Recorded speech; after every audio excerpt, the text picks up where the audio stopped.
राधे राधे, जय श्री कृष्ण।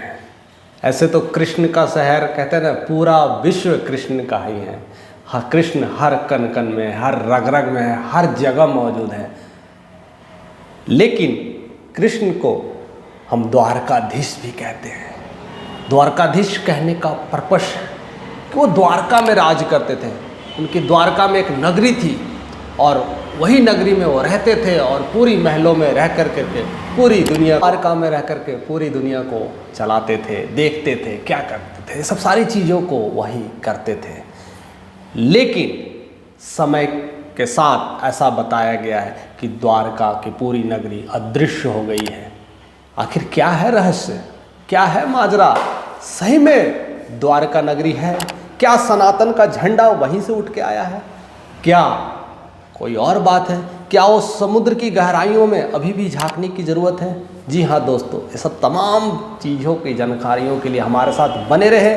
और बहुत ही बेहतरीन कहते हैं ना कि सारी कथा है, जो पौराणिक कथाएं हैं, जो भगवत कथाएं हैं और कुछ साइंटिफिक जो एलिमेंट्स हैं, उसके बेसिस पे मैं आज सारे तथ्य को एक एक करके खोलने वाला हूँ। ऐसे तो कहते हैं कि द्वारका का जो नगरी है, गुजरात के सौराष्ट्र जिले की एक सौगात है। द्वारका जो गोमती नदी और अरब सागर के संगम से बना वहीं पर तट है। इसके पीछे जो पौराणिक कथाएं हैं, उनके लिए बहुत सारे तथ्य को रखा गया और बहुत सारी चीज़ों को बताया गया है कि ये कैसे कृष्ण के रहते रहते ये सारी चीज़ें बनी थी और कैसे अदृश्य हो गई। कभी कोई सोच नहीं सकता था दोस्त कि ये अरब सागर में एक हिल स्टेशन होगा और वहाँ पर वो द्वारका नगरी होगी और वहाँ पर जाने के लिए कोई और रास्ता नहीं, केवल एक समुद्र का मार्ग था, उसमें नाव से लोग जाते थे। तो उसके पीछे की वजह रही है। आप सभी जानते हैं कि कृष्ण का जन्म मथुरा में कारागार में हुआ था। वो भी कंस का कितना प्रकोप रहा है सब जानते थे। कंस पूरी तरह से मारने की कोशिश करते थे और वहाँ से कृष्ण कारागार में रहते रहते वहाँ से निकले, क्योंकि कहीं ना कहीं वासुदेव को यह शंका हो रही थी कि यह सेफ जगह नहीं है। तो वो जा कर करके गोकुल में ले आए और गोकुल में ही पले बढ़े और मैया यशोदा उनको देख रेख की, यानी जन्म देने वाली माँ देवकी वो कारागार में दी और गोकुल में यशोदा मैया के साथ रहना, खाना, जो भी सारी चीज़ें थी, मस्ती करना, बांसुरी बजाना, अटखेलियाँ करना, सब चीज़ आपने सुना ही होगा कि कैसे हैं हमारे कृष्ण।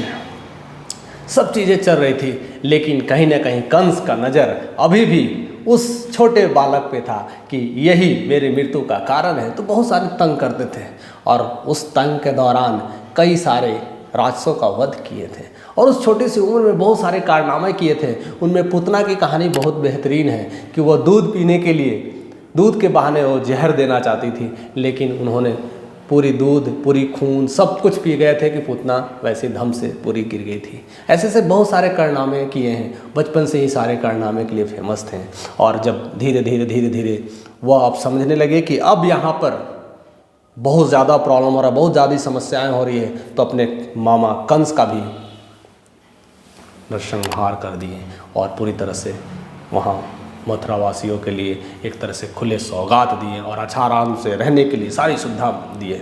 लेकिन यह बात यहीं नहीं रुकी दोस्त, बात ख़त्म नहीं हुई। अब आती है प्रॉब्लम्स, जो बड़ी प्रॉब्लम्स थी।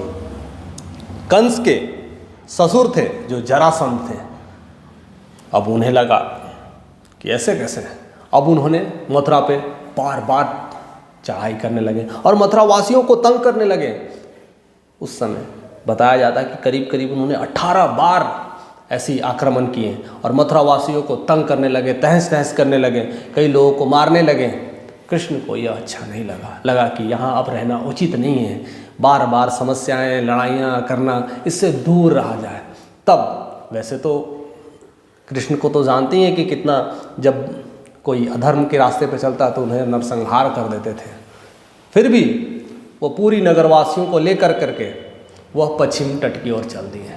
कहते थे यहाँ रहना सेफ नहीं है और सारे जितने भी नगर के सारे लोग हैं वहाँ से पश्चिम की तरफ चल दिए, यानी वही गुजरात के सौराष्ट्र जिले की तरफ, द्वारका की तरफ। लेकिन वहाँ उस नदी के तट पर कहते हैं ना गोमती नदी और अरब सागर के तट पे जब गए तो वहाँ पर कोई जगह उचित नहीं दिख रहा था। लगा कि यहाँ भी लोग कुछ न किसी माध्यम से तंग करेंगे या परेशान करेंगे, या हमारे जो गोकुल के लोग हैं यदुवंशी सारे जितने हैं यहाँ से जाएंगे तो कहीं ना कहीं से प्रॉब्लम्स होगी।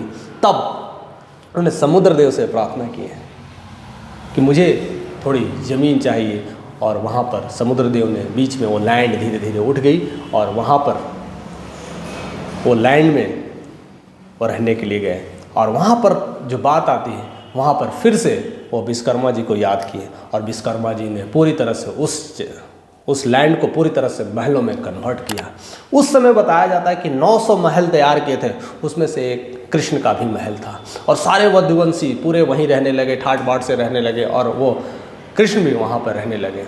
और वो दीवारें इतनी बड़ी थी, चारों तरफ से मोटी मोटी दीवारें थी, इतनी तरह से आर्किटेक्ट का कहना नहीं कितना तरह से तैयार किया गया था दोस्त। और बाहर जो गेट थी वह गेट सोने की गेट बनी हुई थी, और वहाँ पर एंट्री तब तक नहीं होता तब तक कि कोई किसी तरह की बात नहीं होती थी। यानी द्वारका नाम ही है, द्वार से नाम है, यानी द्वार मैंने गेट, दरवाज़ा। वहाँ दरवाज़ा से एंट्री होते ही पूरा द्वारकाधीश दिखता था। तो ऐसा सुंदर और अद्भुत नज़ारा क्यों ना बने, क्योंकि साक्षात विश्वकर्मा जी ने इन्हें तैयार किया था। और ऐसे तैयार करने वाले विश्वकर्मा जी तो छोटी मोटी चीज़ तो तैयार करेंगे नहीं, अद्भुत नज़ारा, सौंदर्य का नज़ारा, महलों का महल, इस तरह से द्वारका सुंदर दिखता था। और सनातन का झंडा वहीं लहरा रहा था। कोई नहीं जानता था क्या होगा, लेकिन समय मोड़ लेते रहता है, तो समय चक्र चलते रहता है। और जैसे जैसे बाद में जब धीरे धीरे कौरव और पांडव आए और उनके लेकर के आपस में लड़ाइयाँ चलने लगी हस्तिनापुर में, तब श्री कृष्ण आते हैं और वहाँ पर पांडवों का साथ देते हैं, और पूरी तरह से कौरव धाराशायी हो जाते हैं, पूरी तरह से कौरव का नाश हो जाता है, हर लोग त्राही त्राही मार हो जाते हैं, और वहाँ पर फिर से पांडवों का राज होने लगता है। ये सारी मदद की है। और उसी समय भगवत गीता का ज्ञान भी मिला जो अर्जुन को, जो आज भी हमें सुनने को मिलता है, सीखने को मिलता है, जानने को मिलता है, जिससे हमारा विकास हो रहा है, जिससे हम अपनी डेवलपमेंट कर पा रहे हैं और नई नई चीज़ें सीख पा रहे हैं। भगवत गीता पर मैं खास करके एपिसोड भी बनाते रहता हूँ कि किस तरह से भगवत गीता हमें चेंज कर रहा है, किस तरह से लाइफ में परिवर्तन मिल रहे हैं। ये भगवत गीता का ज्ञान ही पूरी दुनिया में अगर जिस तरह से मिल जाए तो लोगों के जीवन में अंधकार खत्म होने लगेगा। तो सारे चीज़ मिले, बट वहाँ पर होता क्या है कि सारे जितने भी कौरव थे वो मारे चले जाते हैं। अब कहीं ना कहीं गांधारी, जो कहते हैं ना कि कौरव के माँ थी, 100 पुत्रों की माँ गांधारी, उनको कहीं उनका दिल कहीं ना कहीं टेंशन, हृदय एकदम विलीन हो जाता है, परेशान हो जाती है। सारे अपने बच्चों को, पुत्र को मरे हुए देख कर करके, और घर में मातम, खाली महिलाएं और बच्चे बचे हुए थे, तो उन्हें बहुत टेंशन, बहुत गलानी होने लगती है। और वह कृष्ण के पास जाती है और उन्हें श्राप देती है, कहती है कि जिस तरह से ये मेरी हालात हुई है, पूरी तरह ऐसी हालात आपके यदुवंशियों में देखने को मिलेगा। ऐसे ही बच्चे और बीबी नजर आएंगे, बाकी सारे के सारे लोग मारे जाएंगे। और वही श्राप का नतीजा वहाँ देखने को मिलता है द्वारकाधीश में। कुछ समय बाद कहते हैं अवधिवंशियों में मन विकृत होने लगता है और बहुत सारे संग्राम होने लगते हैं, और आपस में जितने यदुवंशी एक दूसरे को मार काट करने लगते हैं, और सारे के सारे धराशायी हो जाते हैं, एक दूसरे को मार के और मर जाते हैं। ये सब सारी चीज़ें होती हैं। और उसी समय श्री कृष्ण के बड़े भाई बलराम भी अपना शरीर को त्याग देते हैं, सब सारी चीज़ों को देख करके। यानी उस समय पूरी तरह से द्वारका में बच्चे और माँ और स्त्रियां ही खाली थी, रह रही थी। ये सब सारी चीज़ों को देख करके कृष्ण के मन में गलानी होने लगी। वह द्वारका से निकल गए और वन में चले गए। बहुत कुछ टहलने के बाद अब बार बार कहीं ना कहीं उस श्राप का मन में ख्याल आ रहा था, कहीं ना कहीं गांधारी का मन में जो श्राप था वो लेकर के चिंतित थे, परेशान थे। और वहाँ पर एक पेड़ के बाद वहीं पर आराम करने लगे और लेटने लगे, विश्राम करने लगे। उसी समय जारा नामक शिकारी आते हैं और उन्हें लगता है, जो पैर था कृष्ण का पैर, लगा उन्हें कि हिरन का मुंड है, और उन्हें तीर मार दिया।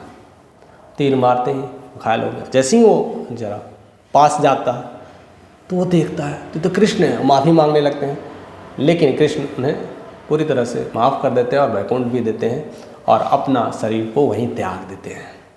जैसे ही शरीर त्याग देते हैं तो ये घटना पूरी तरह से हर जगह फैल जाती है और ये सारी घटनाएं सीधा हस्तिनापुर तक पहुंचती हैं।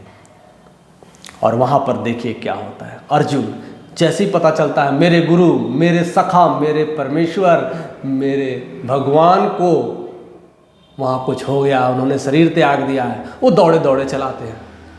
और उनका ऐसा कहा जाता है पौराणिक कथाओं के अनुसार, कितनी सच्चाई है और नहीं है हम धीरे धीरे उसको समझने की कोशिश करेंगे, और पूरी देह संस्कार करते हैं और फिर वहीं रुकते नहीं हैं, वो चले जाते हैं वही धाम, द्वारका धाम चले जाते हैं। और वहाँ जा कर के देखते हैं कि सारे वधवंशी मरे पड़े हैं।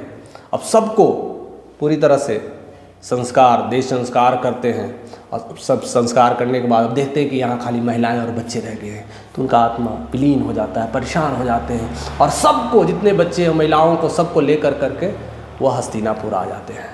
और यह सब वहाँ पर पूरी तरह से द्वारका खाली हो जाती है और उसी समय समुद्र का लेवल बढ़ जाता है और पूरी द्वारका समुद्र में विलीन हो जाती है, पूरी तरह से सबमर्ज हो जाती है, पूरी द्वारका उसमें सबमर्ज हो जाती है। ऐसी कथा बताया गया है। दूसरी जो कथा है, पौराणिक ग्रंथों में बहुत सारी कथाएं हैं जो हमें जानना चाहिए। हम अपनी संस्कृति से ही तो सीखते हैं और जो भी स्क्रिप्ट लिखा होता है वही पढ़ के हम जानते हैं।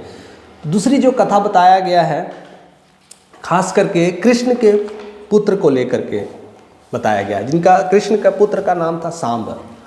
अब देखिए, यदुवंशी लोग शुरू से ही मजाकिया थे, जैसे कृष्ण थे मजाकिया, कैसे अटखेलिया करते थे, परेशान करते थे, और कृष्ण का पुत्र हो वो परेशान ना करे तो हो नहीं सकता। और ख़ास करके यदुवंशी को आप जानते ही हैं, तो ये सब सारे परेशान करने वाले तो थे ही। अब कहानी दूसरी मोड़ पे लेती है, जैसा कि बताया गया है। एक बार की बात है, विश्वकर्मा जी ने सब सारी चीज़ों को कहानी को बताया, लेकिन कितनी सच्चाई है हम जानने की कोशिश कर रहे हैं। क्या होता है कि विश्वामित्र और नारद और एक कान्व ऋषि किसी तरह से भ्रमण करते हुए चले जाते हैं द्वारका। अब द्वारका जाते हैं तो विश्राम करते हैं, तब सारे वधुवंशियों को लगता है अरे ऋषि ये आए हैं, सारे ज्ञानी पुरुष हैं, चलो इनके साथ कुछ मजाक करते हैं, छेड़छाड़ करते हैं। अब देखिए, वही विश्वामित्र है जो राम की शिक्षा देते थे, राम को ज्ञान देते थे, और वही आए हैं द्वारका में, यानी कितने सालों के बाद, कितने वर्षों के बाद, युग युग बीतने के बाद भी ऐसे ऋषि मुनि रहा करते थे। जब वो आए, अब जा रहे यदुवंशी थे, उनके मन में आया कि चलो ऋषि हैं तो परेशान करते हैं, कुछ ना कुछ पूछते हैं, क्या क्या चीज़ सही में ऋषि मुनि है जानते थे, तो परेशान करने के लिए आए। और उसमें सबसे बड़े मजे की बात है कि कृष्ण के पुत्र शांब आए, और शांब एक स्त्री का रूप लेकर के आए, और स्त्री का रूप जो प्रेग्नेंट स्त्री होते वैसे रूप लेकर के आए, और सारे वधुवंशी साथ में आए और जा कर करके विश्वामित्र जी से कह रहे हैं। देखिए कितनी बड़ी मजेदार खिस्सा है। अब विश्वामित्र जी, आप जानते हैं, आपने त्रेता युग में देखा है कि किस तरह से राम के साथ रहते थे तो क्या क्या चीज़ें करते थे, उनके क्रोध का क्या क्या ठिकाना नहीं रहा है। ऐसे मैंने रामायण में जिक्र किया था और बहुत जल्दी रामायण के सेशंस में भी ये सारी चीज़ें मैं बताऊँगा, और बहुत साथ आपके साथ जुड़े रहना हमारा सौभाग्य है। और आप जिस तरह से प्यार दे रहे हैं, जुड़ रहे हैं, तो वो सब सारी चीज़ें मैं ले करके आऊँगा। तब विश्वामित्र से वो सवाल करते हैं यदुवंशी, कहते हैं कि बताइए गुरुजी, बताइए ऋषि, कि ये प्रेग्नेंट है स्त्री, तो इनका बच्चा कैसा होगा, कितना सौभाग्यशाली होगा और कब होगा, ये सब सारी चीज़ें पूछते हैं।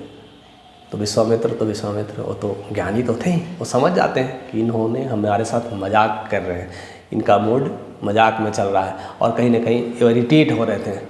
तो वो गुस्से में आ करके श्राप दे देते हैं, कहते हैं कि यह स्त्री गर्भवती होगी और इनके जो गर्भ में है, गर्भ से मूसल निकलेगा और वही मूसल से सारे वधुवंशी लड़ेंगे और मर जाएंगे। ये दूसरी श्राप होती है, और उनके गर्भ से वही मूसल से निकलता है, उसी मूसल से पूरी लड़ाई होती है। जहाँ तक आप गूगल करते हो तो जो चित्र मिलता है, जो यदुवंशी लड़ाइयों का मिलता है, वो मूसल से ही लड़ाई करते हैं और सब वधुवंशी मारे जाते हैं। इस तरह से पूरी तरह से कहते हैं ना, द्वारका पूरी तरह से समाप्त हो जाती है। और वहाँ के बाद से जैसी एंड होती है तो द्वापर युग का अंत होने लगता है और सब कुछ विलीन हो जाता है, और यानी कलयुग की शुरुआत होती है। तो ये सब सारी कहानियाँ हैं, लेकिन ये तो कहानियाँ हैं, सत्य क्या है अभी भी हम ढूंढ रहे हैं, और पूरी सारी रिसर्च भी हो रही है अभी पूरी तरह से। हाल ही में देखिए, मोदी जी अभी गए हैं और पूरी तरह से वहाँ डुबकी लगाए हैं और पूरी तरह से जानने की कोशिश की कि क्या सच्चाई है, क्या नहीं है, सही में है कि नहीं। ये सब सारी चीज़ें रिसर्च चल रही है, आते हैं, हम साइंटिफिक वे से जानने की कोशिश करते हैं क्या द्वारकाधीश अभी भी है या रियली में है, कि हम जो पौराणिक कथाओं में सुनते हैं, वो महाभारत में सुनते आए हैं, वो भगवत पुराण में सुनते आए हैं, वही है। कहीं ना कहीं मन में तो आपको भी तो ये ख्याल आता ही होगा कि ये सत्य है, क्या सत्य है, काल्पनिक कथाएं हैं, ऐसी क्या चीज़ है। तब उसके बाद से कई हजार साल सब सारी चीज़ें बीत गई। कई बार हमारा देश तो शुरू से ही ऐसे रहा, आध्यात्मिक देश रहा, सब सारी चीज़ें चल रही थी, बहुत सारे स्क्रिप्ट लिखे गई, बहुत सारी चीज़ें हुई। उसके बाद धीरे धीरे मुग़ल आ गए, फिर अंग्रेज शासन किए। हम धीरे धीरे तरह से स्वतंत्र नहीं थे। जैसे ही अंग्रेज चले गए, हमारा देश आज़ाद हुआ, तब वायुसेना की जब टीम थी, पहली वायु अपनी उस तरह से घुमा रही थी, उस तरह से अपनी चल रही थी, वायु अपनी उड़ानें भर रही थी। तो 1970 की बात है, उनकी नज़र पहली बार पड़ी उस अरब सागर की टीला पे। कुछ ऐसी चीज़ें नज़र आया कि लग रहा कि कुछ है यहाँ पे, और वहीं पर वो काल्पनिक जो कथाएं हैं धीरे धीरे वो हटने लगी और लोग उनके बारे में जानने की कोशिश किए गए कि क्या क्या है। और वहाँ पर उसी समय से खुदाई की परंपरा की बातें चलने लगी। तो 70 की बात है, लेकिन CSIR का रिपोर्ट जो कहते हैं, उस समय बहुत सारे साइंटिस्ट हुआ करते थे। तब उस समय एक कहते थे साइंटिस्ट है जिनका नाम था डॉक्टर राजीव निगम। तब उन्होंने इन्हें लगा, महाभारत तो सबको ही लोग पढ़ता ही था और महाभारत में बहुत सारे कोट्स आते थे, तो उनको कोट्स में वो चीज़ें पढ़े थे। कहते कि द्वारका जो शहर है वो सागर से निकली ज़मीन से बनाया गया है और वाटर में ही वह डूब गया है, यानी ज़मीन से निकला शहर द्वारका और फिर उसी में डूब गया है। कहीं ना कहीं ये कोट उन्होंने महाभारत में पढ़ा था और थे साइंटिस्ट।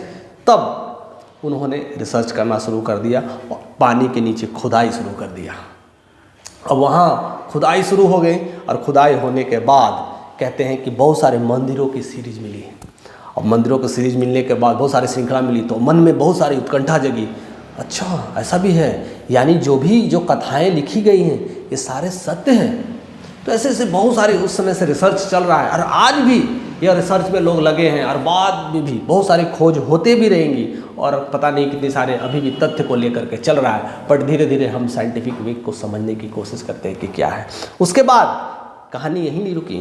उसके बाद आर्कियोलॉजिस्ट के बहुत सारे एक से एक साइंटिस्ट आए। उसमें डॉक्टर SR राव आए थे। तब उन्होंने समुद्र के पास तो थी, समुद्र के जहाँ पर जो बताया गया है कि यहाँ पर द्वारकाधीश है, वहाँ आसपास फिर से खुदाई शुरू हो गई। 1989 के बाद है, यानी 90s के केसेस में वहाँ खुदाई हुई थी। तो उस समय 560 मीटर की दीवारें मिली थी। जो हमने पढ़ा था कि जब महल तैयार हुई थी उसके चारों तरफ वो दीवार बनी थी और दीवार के बाहर वो सोने की गेट थी। तो वही 560 मीटर की दीवारें मिली, जो कहीं ना कहीं मन में वो अचंभित कर देता है। और कहीं ना कहीं ये भी आपने सुना होगा या महाभारत में लिखा है कि उस समय जो पिलर्स बने थे उसमें 50 खंबे थे, उसमें से 30 खंबे आइडेंटिफाई हो चुका है। तो कहीं ना कहीं ये तथ्य है। जो हमारे आर्कियोलॉजिस्ट हैं, जो हमारे साइंटिस्ट हैं, ये सारे चीज़ें ढूंढ रहे हैं और चीज़ों को लाने की कोशिश कर रहे हैं। और उसमें बहुत सारे जो बर्तन मिले, अवशेष मिले, कई सारे जो सिक्के मिले, मुद्राएं मिले, कला संस्कृति की पहचान मिली। तो ऐसे ऐसे करीब 500 वस्तुएं मिले। लेकिन ये चीज़ें सोचने के लिए मजबूर कर रहा था। तब वहाँ से जितने भी वस्तुएं हैं वो सब टेस्टिंग के लिए, लैब के लिए US भेजा गया। कार्बन डेटिंग्स पद्धति हुई और उस पद्धति के जानकारी के बेसिस पे यह पता चलता है कि ये जो सारी जो वस्तुएं हैं वो 2500 से 3000 साल पुरानी हैं। यानी इसका मतलब साफ हो जाता है कि उस समय जो युग था वह द्वापर युग था। और द्वापर युग था तो कहीं ना कहीं कृष्ण भी थे, और कृष्ण थे यानी द्वारकाधीश जो द्वारका नगरी है ये भी था। और कृष्ण ने ऐसे महलों में रहा था। और कहीं ना कहीं एक कहानी काल्पनिक नहीं है, कहीं ना कहीं इसके तथ्य जो अभी भी चल रहे हैं। उसके बाद से तो खुदाई की तो लाइन लगी, बहुत सारी खुदाई हैं। 2005 में द्वारका की खोज के लिए बहुत सारे कदम उठाए गए, लेकिन असली खोज 2007 में जो नौसेना द्वारा आलोक त्रिपाठी बताते हैं, कहते थे उस समय 40,000 वर्ग मीटर में पूरा खुदाई हुआ। उसमें जो चूना पत्थर सारे चीज़ें मिले, मंदिर के अवशेष मिले और बहुत सारे छोटे छोटे वैसे तथ्य मिले जिनकी लैब टेस्टिंग और कार्बन डेटिंग पद्धति से जानकारी मिलता है कि ये इतनी सारे पुराने जो चीज़ है उनमें से जो स्क्रिप्ट हैं जो लिखे गए हैं, जो आज ऐसे कई सारे जो कई हज़ार साल जो पहले जो लिखा गया था वैसे सारे स्क्रिप्ट है। जो हमारे साइंस आजकल इतनी तरक्की कर गया है, जो कार्बन डेटिंग पद्धति से बता सकते हैं कि ये कितना साल पुराना वस्तु है, उस बेसिस पे जो भी खुदाई से निकलती गई वस्तु है। कई लोगों को लगा कि मुगलों ने ला के रखा है, उससे पहले जो भी 5वीं शताब्दी में लोग थे, 6ठी शताब्दी में लोग थे, वैसे वैसे चीज़ें बनी थी और ऐसे ऐसे चीज़ें शायद इसमें समाहित हो गई, वही चीज़ें मिल रहा है। लेकिन उसमें कुछ कुछ स्क्रिप्ट थे जिस तरह से बताया गया था, और उसकी पढ़ने की कोशिश, उसको समझने की कोशिश, इसमें यही पता चलता है कि यह आज की नहीं 3000 साल पुरानी है। तो कहीं ना कहीं वो संकेत दिखा रहा है, कहीं ना कहीं कृष्ण की बातें हो रही है, और कहीं ना कहीं ये चीज़ें स्क्रिप्ट में हमें ये सारी चीज़ें मिलती हैं। जब भी आप महाभारत पढ़ोगे तो कृष्ण के बारे में जानने को मिलेगा, भगवत पुराण पढ़ोगे कृष्ण के चीज़ों के बारे में मिलेगा, तो वही द्वारका की सारी चीज़ें मिलती है। वह शेष और सारी चीज़ें कहीं ना कहीं अभी भी जागृत है। लोग आजकल अभी यूट्यूब पे देखते हैं तो बहुत सारी चीज़ें उस पर दिखाते हैं कि यह जो द्वारका है अभी भी समुद्र में वैसे अवशेष दिखाते हैं कि मिल रहे हैं, ऐसे बहुत सारी चीज़ें अभी भी वे सब सारे चीज़ चल रहे हैं। और बहुत लोग अभी भी गोताखोर लोग उसमें जा रहे हैं, डुबकी लगा रहे हैं और नए नए चीज़ें खोज के ला रहे हैं। और हाल में तो आपने देखा ही है किस तरह से हमारे देश के पीएम ने डुबकी लगा करके वहाँ मंथन किया और चीज़ों को बताएं कि वहाँ का जो फीलिंग है अविस्मरणीय है। लगता है कि उनकी ज़िंदगी की कहते हैं ना अंतिम समय भी होगा तो वह मंजूर है। वैसी फीलिंग, वैसी अनुभूतियों को महसूस किए, कृष्ण की नगरी को महसूस किए।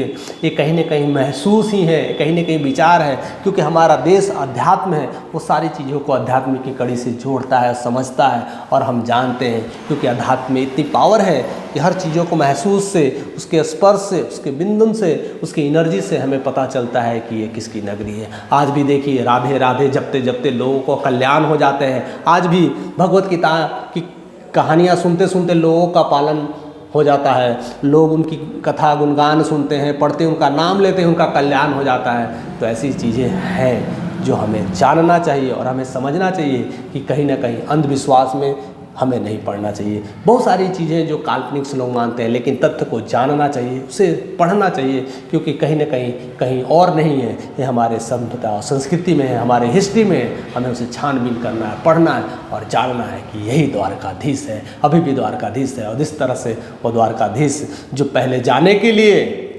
हमें नाव की सहारा लेना पड़ता था, कैसी जगह जाते थे, कैसे कैसे होके जाते थे, और जिस तरह से आज सिग्नेचर ब्रिज ने वह चीज़ों को जोड़ा है और वहाँ से सनातन का झंडा गाड़ा है और वहाँ से कृष्ण को फिर से बताने की कोशिश की है, कृष्ण कहीं और नहीं हमारे साथ है। तो ऐसे हमारे साथ बने रहिए और कृष्ण की ये महिमा का अवलोकन करते रहिए और जानते रहिए, और ऐसे प्यार देने के लिए हमारे साथ बने रहिए। तो ऐसी वीडियोस देखने के लिए हमें सब्सक्राइब करें, कमेंट करें और ज़्यादा से ज़्यादा लोगों तक पहुँचाएँ। हमारे साथ ऐसे ही बने रहने के लिए आपका तहे दिल से शुक्रिया। Thank you for watching this video.